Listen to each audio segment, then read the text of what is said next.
시청자 여러분 안녕하십니까. 증시 오늘가 내일 이창진입니다. 매일경제TV 뉴스센터 기술 돌풍으로 시작합니다.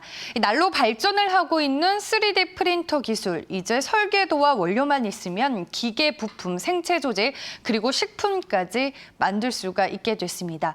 3D 프린터 시장을 주도하기 위해 이 국가 간의 경쟁도 기업들 못지않게 치열하게 진행이 되고 있는데요. 먼저 전 세계 3D 프린터 시장의 규모 그래프를 통해서 자세하게 들여다보겠습니다. 바로 2012년이죠. 전 세계 3D 프린팅 시장의 규모는 22억 원에 불과했습니다. 바로 올해인 2015년에는 37억 원까지 증가를 한 상황이고요. 무려 2021년에는 시장 규모가 108억 원까지 증가할 것으로 예상이 되고 있습니다. 그래프를 통해 보시는 것처럼 시장의 규모가 꾸준하게 성장을 하고 있고요. 그렇다면 3D 프린터가 어떤 분야에서 활용이 되고 있는지 그 부분도 표를 통해서 자세하게 정리를 해보겠습니다. 이 보시는 것처럼 소비재와 전자제품 부분이 가장 큰 비중을 차지를 하고 있습니다. 현재 20.3%를 기록을 하고 있고요. 그 다음으로는 자동차 분야가 19.5% 그리고 의료 분야가 15.1%의 비중을 차지를 하고 있습니다. 특히나 의료 부분 같은 경우는 1990년대부터 3D 프린터가 인공뼈 등에 활용이 됐고요. 최근 2, 3년 사이에는 이 연구가 더욱더 활발하게 진행이 되고 있는 상황입니다. 오늘은 3D 프린터에 대한 다양한 시각들 해석을 해보도록 하겠습니다. 숭실사이버대학교 정보통신기술학과 김정수 교수와 함께하겠습니다. 교수님 안녕하세요. 네, 안녕하십니까. 네, 최근 IT 업계에서 3D 프린팅이 화두가 되고 있습니다. 먼저 그 개념에 대해서 설명부터 해주시죠. 네, 3D 프린터는 이 3D 도면을 바탕으로 해서 3차원 입체 물체를 만들어내는 것을 말합니다. 원래 그 3D 그 프린터로 이 물건을 만들어낼 때는 이 재료 자체가 상당히 중요하죠. 그래서 이 재료를 플라스틱 재료를 사용했지만 점차적으로 유리나 또 식품 또 금속까지도 이렇게 범위가 넓어지고 있는 추세입니다. 그리고 이 3D라는 것은 원래 그 프린터가 X축, Y축으로 이루어졌죠. 여기에 Z축까지 상하축을 이용해서 어떤 제품을 만들어내는 기술이라고 할 수가 있는데, 그러면 이 방식으로는 적층형과 절삭형 두 가지 방식이 있습니다. 적층형 같은 경우에는 이 레이어, 층이라고 할 수 있죠. 이 층을 한 칸 한 칸 이렇게 쌓아서 이렇게 만드는 기술을 말하고, 절삭형 같은 경우에는 이 제품을 깎아서 만드는 기술을 말하고 있습니다. 네, 3D 프린터에 대한 개념부터 먼저 설명을 해주셨는데요. 그렇다면 제작 과정은 어떻게 이루어지는지 궁금합니다.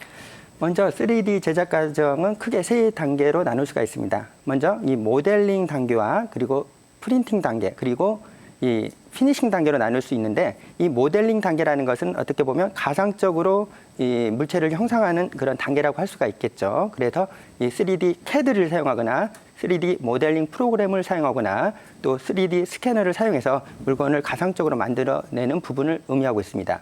그리고 두 번째 단계가 이 프린팅 작업이라고 할 수 있는데, 우리가 적층형과 절삭형을 말씀드렸죠. 이렇게 제품을 완성하는 단계라고 이렇게 할 수가 있겠습니다.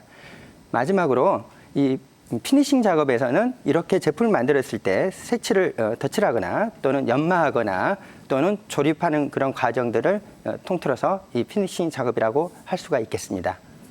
네, 최근에 이 3D 프린팅 기술 의료 분야에서 활용이 되고 있고요. 자동차 부품에도 적용이 되고 있습니다. 우리 일상생활에서는 어떻게 활용이 되고 있나요?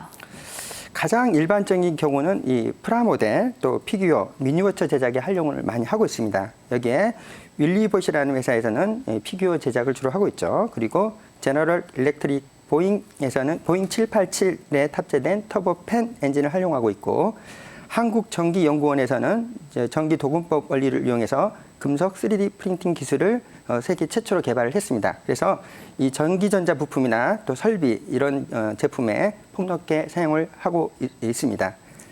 혼다의 경우에는 이 경주형 자동차 부품이 고장났을 때 이 대체 부품을 즉시 만드는 기술에 이용을 하고 있습니다. 또한 의료 분야에도 활용을 하고 있는데요. 이 덴티스트라는 회사에서는 치과 분야에 이런 그 3D 부품을 공급하고 있습니다.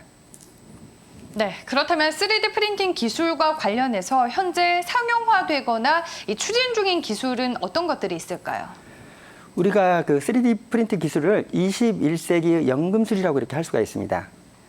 먼저 여러분들이 그 한 가지 그 예를 한번 보자면, 나사 같은 경우에는 이 3D 부품 프린터를 사용해서 우리가 예비 부품을 그 우주선 안에 탑재를 해서 그 여러 가지 고장 났을 때 이걸 고치는 그런 경우가 있겠죠. 하지만 이 3D 프린터 하나만을 탑재를 해서 문제가 생겼을 때 프린터 자체까지도 복제를 해서 이런 그 예비 부품이 고장 났을 때는 이런 모든 것들을 해결하는 그런 기술에도 활용할 수가 있고, 또 우리가 인터넷 쇼핑몰을 이렇게 보게 되죠. 어떤 제품을 선택을 했었을 때 그 제품을 바로 여러분들이 프린터와 재료만 있으면 제품을 바로 댁내에서 이런 완제품을 여러분들이 바로 만들어낼 수가 있습니다. 그렇게 되면 배송비와 시간이 절약되겠죠. 특히 회의 같은 경우에는 더 그러겠죠.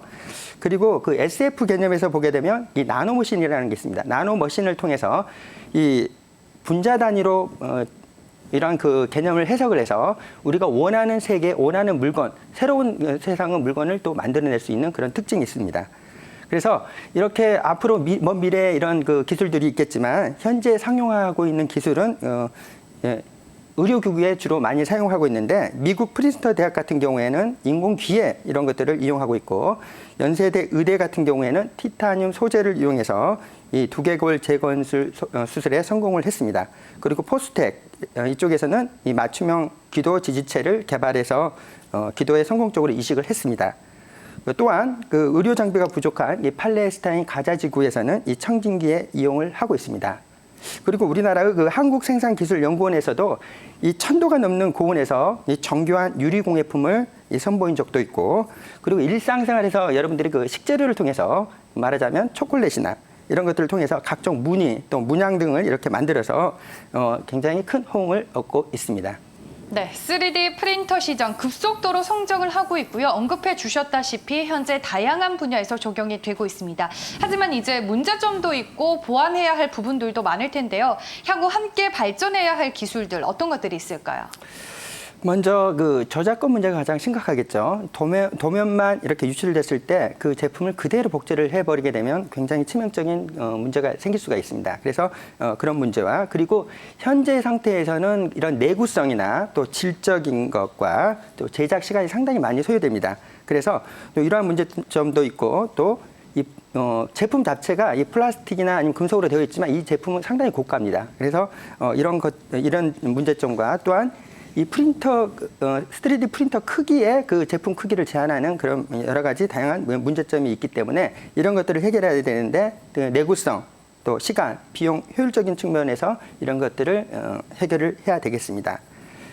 그렇지만 이 MIT 인공지능연구소에서는 이 멀티팹이라는 기술을 개발을 했는데요. 이 멀티팹이라는 기술은 이 물체 자체를 스스로 인식을 해서 이 여러 가지 재료를 복합적으로 사용을 해서 완제품을 만드는 기술이라고 할 수가 있겠습니다. 그래서 이런 기술들은 이제 지금 이렇게 발전하고 있기 때문에 앞으로도 더욱더 새로운 기술들이 대체될 것이라고 생각 들고, 그리고 이 3D 프린터 기술 같은 경우에는 생체 인식 같은 경우에나 인간 장기 기능을 더욱 확대돼서 보다 더 장수할 수 있고 건강하게 할 수 있는 그런 기술로도 또 발전할 수 있겠습니다.